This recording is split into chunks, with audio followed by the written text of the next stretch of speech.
If you can produce more output with a fixed input or less input, then you are more productive.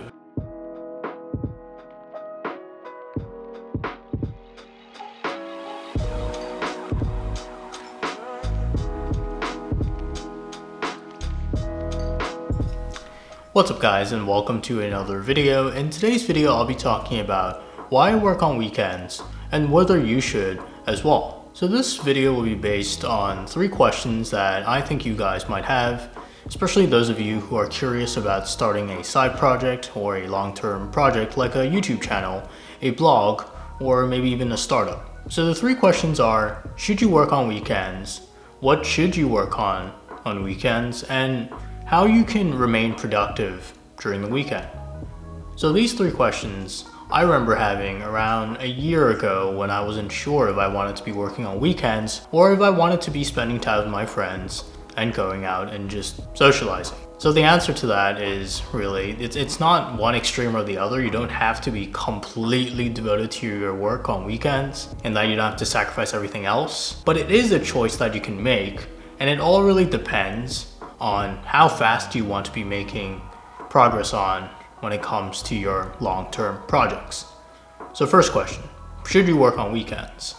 Now that really depends on whether you have something to work on. Do you have some sort of long-term project in mind? Some sort of blog maybe, or maybe YouTube channel or startup? I'm working on all 3 of these right now. So I work on weekends, and the reason for that is because I just simply don't find enough time during the weekdays to work on my side projects and make meaningful progress. While I do work sometimes on my blog, most of the time on my YouTube channel and my startup during the weekdays, I feel like 3-4 hours after work, when I'm already quite spent, isn't really as productive as spending say 8 hours, 10 hours on the weekends working on these 3 long-term projects that I currently have. Now, whether you should work on weekends really depends on whether you have projects that you want to be making meaningful progress on and don't really find the time to work on during the weekdays. Also, whether you want to be sacrificing certain activities that people tend to do on weekends to make progress on these side projects. For example, instead of going out to brunch or instead of going out and socializing, perhaps you'll have to be spending most of the day inside working on your blog, working on making YouTube videos, working on talking to customers for your startup. So it all really depends also on how you prioritize things, whether you want to be prioritizing progress on your side projects or whether you want to be prioritizing socializing with your friends and going out and having new experiences.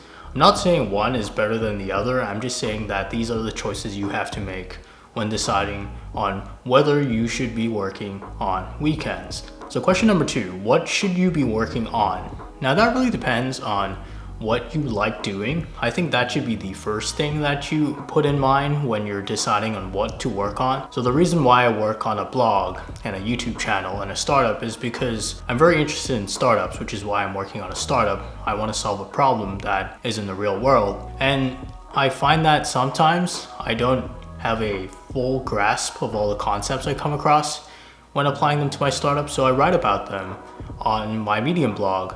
And I also sometimes make videos about startups on my YouTube channel to try to consolidate that knowledge that I acquire by reading startup books, by talking to people in startups. That's really why I have all these projects going on. And I find that the only way to make progress on them is to work on weekends.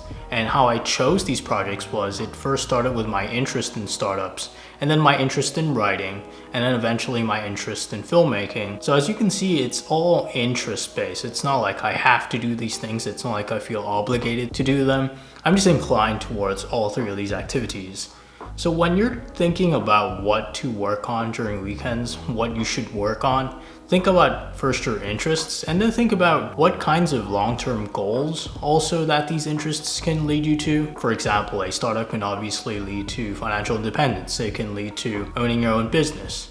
So that's a long-term goal that I have in mind, and that's why I work on a startup. So think about the long-term goals that you want to be pursuing with your projects, and whether you can reserve time to work on these projects during the weekends. That's how I would approach it anyways. First think about interests, and then think about the long-term goals that you want to be striving for. And lastly, how can you remain productive on weekends, especially when there's so many distractions out there especially when everyone's trying to hang out with you and texting you? Well, the answer is chunking your day up so that there are certain hours in your day where you cannot be disturbed, and then there are hours in your day where you can go out and do something else.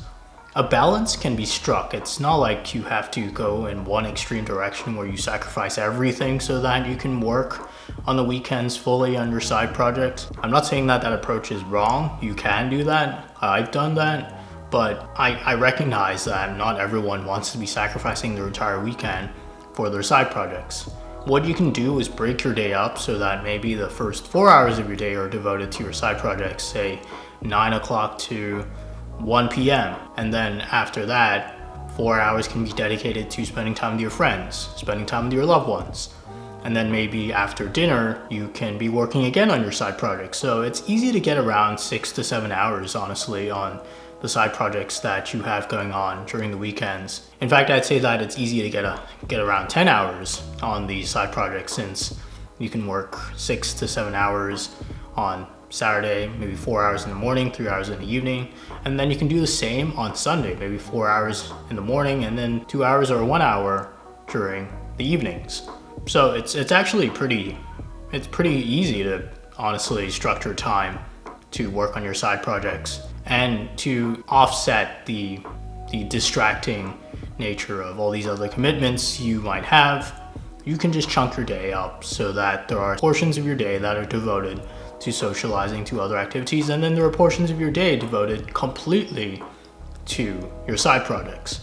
Now, it's not about quantity. Don't get confused. Don't think that time spent equates to how productive you are. Productivity is measured by output over input. If you can produce more output with a fixed input or less input, then you are more productive. Or maybe even the same amount of output with less inputs. Now that's also considered productivity. So this is something that Cal Newport talks a lot about in his book Deep Work, which I highly recommend and I will definitely link to in the description below. In Deep Work, Cal Newport talks about how it's all about focus. It's all about focus that determines the quality of work that you produce, that it's not about how much time you devote to something, it's about how much focused time you devote to something. And this is also covered in Anders Ericsson's book Peak, which I will also link to in the description below. If you can focus for just 2-3 hours on whatever side project you're working on during the weekends, and that focus is quality, that focus is unbroken, you can actually get quite a lot done. Also, the brain has a fixed capacity. According to some people, the brain has a certain capacity for what's called deep work. Usually people get around 4 or 5 hours of deep work into their day. They're only capable of 4 to 5 hours before they start experiencing diminishing returns. Now, I haven't really tried to test this claim, but based on science, apparently it is a claim that Cal Newport also backs. Perhaps there is a fixed amount of concentration that we can devote to our side projects before we kind of experience diminishing returns, which is why it's not really about quantity. You don't have to work 10, 12 hours a day. Perhaps working 4 or 5 hours in a quiet room, fully devoted to the projects that you have at hand with no distractions, no phone around. Maybe that's the model that you should aspire to, and that is definitely the model I aspire to as well. However, sometimes I do get distracted and I do recognize that. I'm working on that. But it just goes to show that it only takes a 4 or 5 hour commitment every day to make significant progress on whatever you're working on. So I hope this answers those 3 questions, which, just to recap, are whether you should work on weekends, what you should be working on, and how you can remain productive during the weekends. So I hope this helps you guys out, especially those of you who are thinking about whether to start something and to work on it during the weekends. And if you like this video, smash the like button. And if you want to see more of this content, hit subscribe. So with that, I will see you in the next one.